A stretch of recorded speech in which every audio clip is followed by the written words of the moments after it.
नमस्ते दोस्तों, मैं हूं मीनल और हम सुन रहे हैं महाभारत की कहानियां। आचार्य द्रोण महर्षि भारद्वाज के पुत्र थे।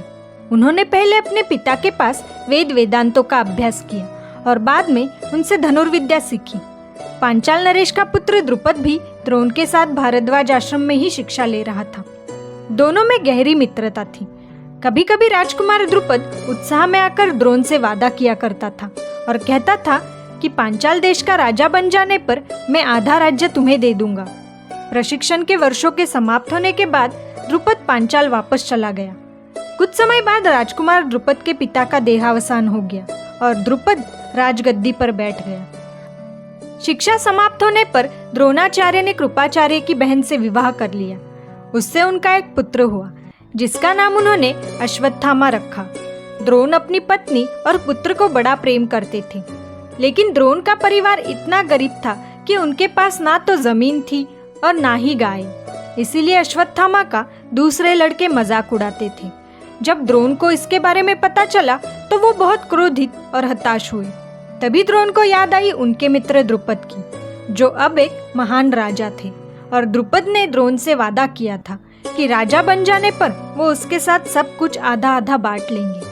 द्रोण द्रुपद के दरबार में गए और बोले, आपको वो वादा याद है जो हमने एक दूसरे से किया था?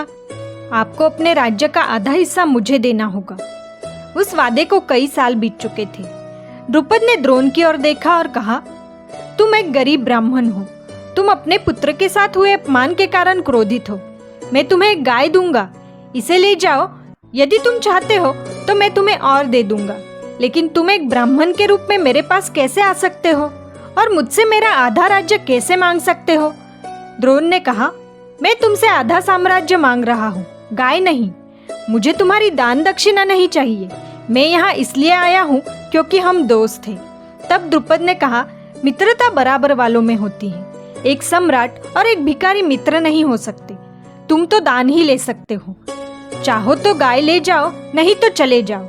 क्रोध से जलते हुए द्रोण चले गए और द्रोण ने कसम खाई, वो द्रुपद के हाथों मिले अपमान का बदला जरूर लेंगे। द्रोण चाहते थे कि किसी तरह धन प्राप्त किया जाए और अपने परिवार के साथ सुख से रहा जाए। उन्हें खबर लगी कि परशुराम अपनी सारी संपत्ति ब्राह्मणों को बांट रहे हैं, तो वो भागे भागे उनके पास चले गए।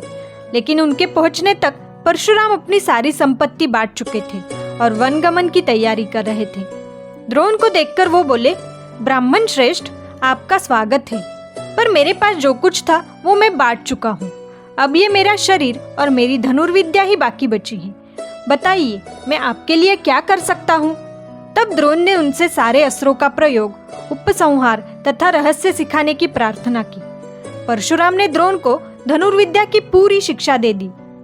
उन्होंने परशुराम से अस्त्र प्राप्त किए और हस्तिनापुर आकर कौरवों और पांडवों को युद्ध कला सिखाने लगे। राजकुमारों की शिक्षा पूरी होने के बाद गुरु द्रोणाचार्य ने उनसे गुरु दक्षिणा के रूप में पांचाल देश के राजा द्रुपद को बंदी बनाकर लाने को कहा। कौरव और पांडवों ने बस इसी कारण पांचाल देश की राजधानी कांपिल्य पर हमला कर दिया था। हमले के लिए पहले कौरव राजकुमार गए, लेकिन परास्त कौरव अपमानित होकर लौट गए। तब गुरु द्रोण के प्रिय शिष्य अर्जुन ने उनसे द्रुपद को बंदी बनाकर लाने की आज्ञा मांगी और वो अपने भाइयों सहित पांचाल देश की ओर कूच कर गए। वहां पर पांडवों ने अपनी वीरता का प्रदर्शन करते हुए न सिर्फ पांचाल नरेश को हराया, पर उसे बंदी बनाकर गुरु द्रोण के सामने उपस्थित भी किया। द्रुपद को बंदी देखकर द्रोणाचार्य बहुत प्रसन्न थे। वो उससे बोले, अब हम आपस में कुछ बांटने की बात नहीं कर सकते, क्योंकि हमारे स्तर समान नहीं रहे। तुम मेरे आगे गुलाम की तरह पड़े हो। तुम मुझे गुरु दक्षिणा के उपहार के तौर पर मिले हो। मैं तुम्हारे साथ जो जी चाहे कर सकता हूँ, लेकिन मैं तुम्हारा मित्र रहा हूँ, इसलिए मैं तुम्हारे प्राण नहीं लूंगा। एक क्षत्रिय के लिए सबसे बुरा व्यवहार यही होता है कि उसे परास्त करने के बाद जीवित छोड़ दिया जाए, और द्रोण यही चाहते थे। वो जानते थे कि द्रुपद को प्राणों का दान देना ही उसके साथ सबसे कठोर व्यवहार होगा, वो भी एक ब्राह्मण के हाथों मिली हुई भिक्षा। द्रोणाचार्य ने उसे आगे कहा, कहो द्रुपद, कैसे लग रहा है? जिस राज्य पर तुम्हें गर्व था, अब वो राज्य मेरा हो गया है। अब मैं गरीब नहीं रहा हूँ। बताओ, क्या अब मैं तुम्हारी मित्रता के योग्य हूँ या नहीं? द्रुपद बहुत लज्जित हुआ। उसने आगे बढ़कर द्रोणाचार्य से क्षमा मांगी। द्रोणाचार्य ने द्रुपद को क्षमा कर दिया और उसका आधा राज्य भी लौटा दिया।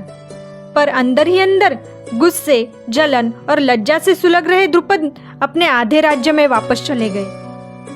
आगे चल के द्रुपद ने कैसे लिया द्रोणाचार्य से प्रतिशोध, आगे की महाभारत कहानी सुनने के लिए चैनल को सब्सक्राइब करना मत भूलना।